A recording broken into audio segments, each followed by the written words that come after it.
আমি একটা গল্প পড়বো।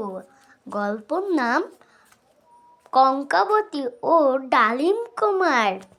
এক ছিল রাজপুত্র, তার নাম ডালিম কুমার। তার ছিল এক পঙ্খিরাজ ঘোড়া। ঘোড়ায় চড়ে সে দেশ বিদেশ ঘুরে বেড়াতো।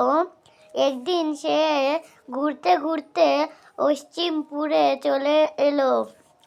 সে অনেক ক্লান্ত বোধ করলো।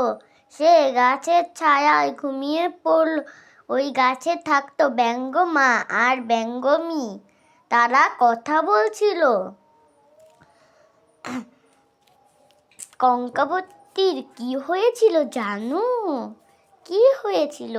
সে তো এখন রাক্ষসপুরীতে বন্দি। কি সর্বনাশ! রাজপুত্রর ঘুম ভেঙে গেল। সে বলল, কঙ্কাবতীকে বাঁচাতেই হবে।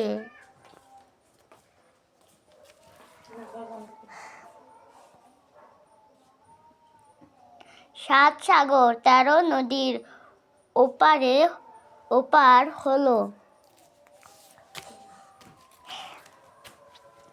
সে তারপরে রাক্ষসপুরীতে পৌঁছালো।